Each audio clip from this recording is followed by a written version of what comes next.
So it's 2025 and I have one goal, and that is to buy a Toyota Supra.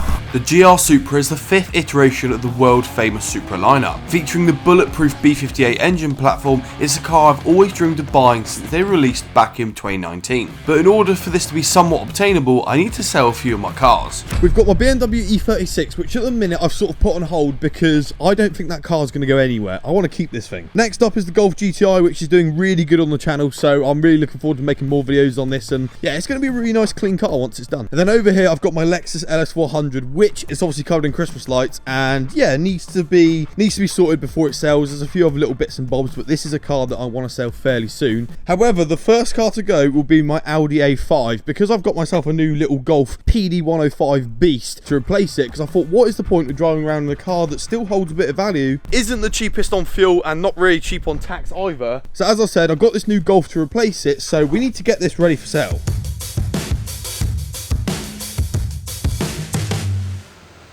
So the trims that we removed in the last A5 video have now been wrapped by that Tint guy. Steve always does a fantastic job, and if you want to go check him out, I'll leave all the information down below. And to put it into perspective of how good he is, he can wrap a whole car on his own.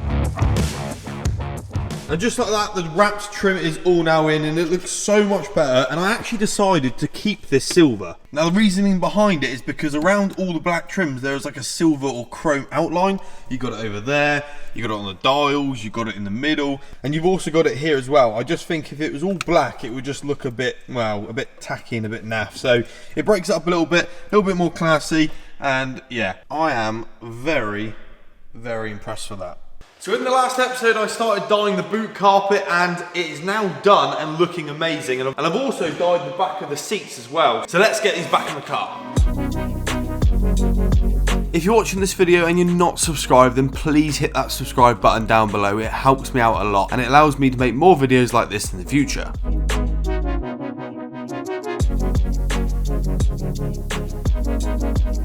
With most of the boot carpet trims back in, last up it's the spare wheel and the accessories. And just like that, the boot is back together and looking amazing. Now there are a couple stains, there's that one there and also one back there, but I mean, for a 2007 car, it's looking pretty good. If you want to grab some of the dye I've used to make this boot look this good, I'll leave a link down below in the description. But already we're absolutely smashing out these small jobs, all in order to get this car up for sale as soon as possible. And next up we're going to give the new rear calipers some paint, and then go over the rest of the calipers with another coat, just to freshen them up a little bit.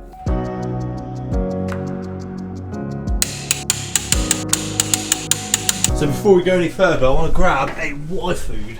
Now Y-Food are kindly supporting this video, and they have been supporting the channel for a long time now. And Y-Food is essentially a full meal replacement drink, which allows you to carry on doing what you're doing, whether or not it's working on cars, you know, doing your gardening, anything like that you haven't really got proper time to stop. This allows you to just have a drink and it will fill you up between 3 to 5 hours.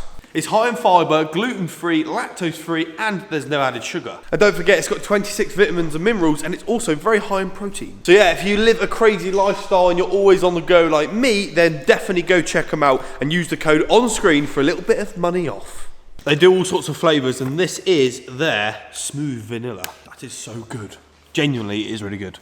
My friends love this stuff. And just like that, cosmetically this car is done and ready for sale. However, we have got one pretty substantial problem. And yes, it might look good, however, there is a running issue, and this thing goes into limp mode. So only as of recently, I've been driving along, putting my foot down on this thing, and then all of a sudden, bam, it goes straight into limp mode. If I come off the throttle and then drive completely normal, after like 10 seconds or so, it does fix itself and drive normally. Or sometimes it doesn't, and then I just turn the car off and on again, and it works fine. So it's obviously nothing major, and seems like a bit like a sensor issue. So I've had this looked at by a garage, and they have come across a problem with my boost pressure sensor, which is what I originally thought. So they've put fault code present for correlation. Engine off, both should be similar to each other. Boost pressure sensor needs replacing. And when they say they both need to be similar to each other, they mean these two numbers here. So as you can see, there's quite a difference. So I'm hoping in here, this new boost pressure sensor that I've ordered should hopefully fix the problem. So this new £14 sensor has the matching part number as the one already on the car, so in theory this should work fine.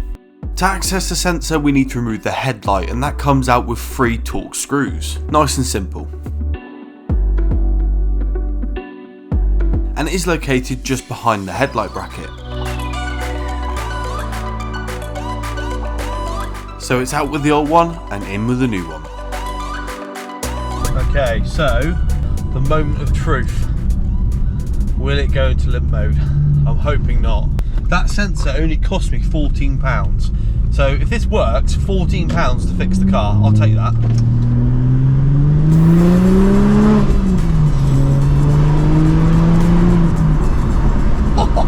It is good, this car is good, and it hasn't gone in limp mode yet. Maybe it has fixed it. Time will tell. It feels faster. Now, that would probably make sense because it's the boost pressure sensor, so that's sensing how much boost the car is getting or got.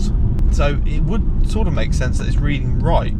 Okay, I would say that is fixed. It seems to be driving absolutely fine and it doesn't go in limp mode, so that is a big success, and I'm glad it only cost £14 to replace. But now the car is running right, let's see if we can make it drive correctly. And to do that, I've come to my favourite place, Hatton Energy Motorsport, because he's going to do the Geo on it, to get it driving straight again. And like always, a huge thank you to Steve at Hatton Energy Motorsport for getting this done. So it's back at the unit to check all the fluids, including the screen wash, oil and also coolant. With the fluids all topped up, it's time to give the car one last final clean. I'm giving it a thorough hoover and then a wipe down with Auto Finesse's interior cleaner.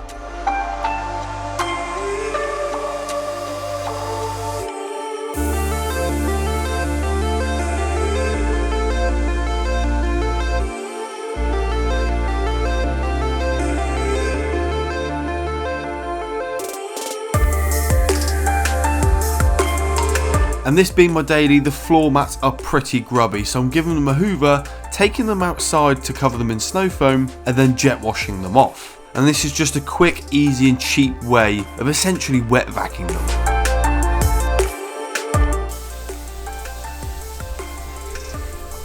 And just look at how much dirt is coming off. These are disgusting. And with the floor mats drying, it's time to go outside and get the exterior and the engine bay done.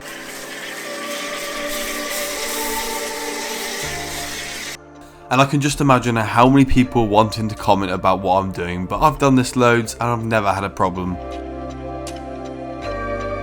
Pretty much any car that came out after 2000 is built to withstand some sort of water ingress. As long as you cover up the important components such as the alternator and general electrics, you'll be more than fine.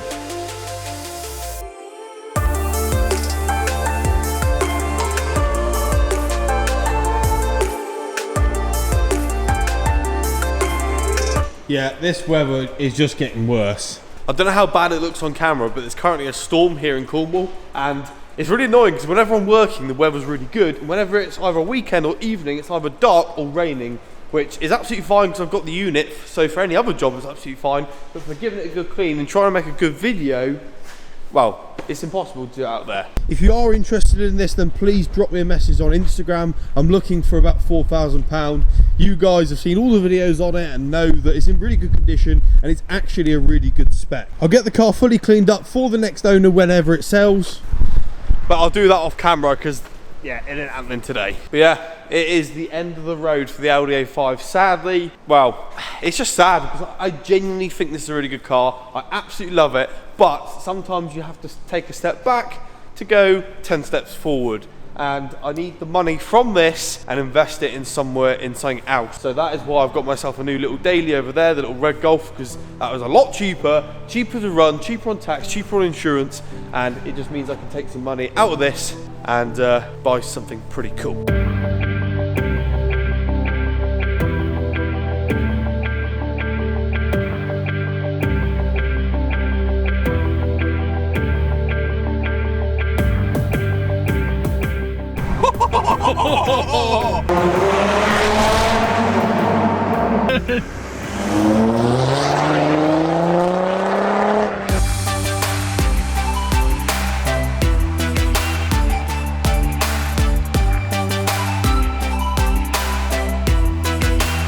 Right, so CV boot is now on. Wow. What's on? Grease on my forehead. How bad is it? Does it look bad? No, it's not horrendous. You might as well carry on. Alright, I do. So the CV boot is now on.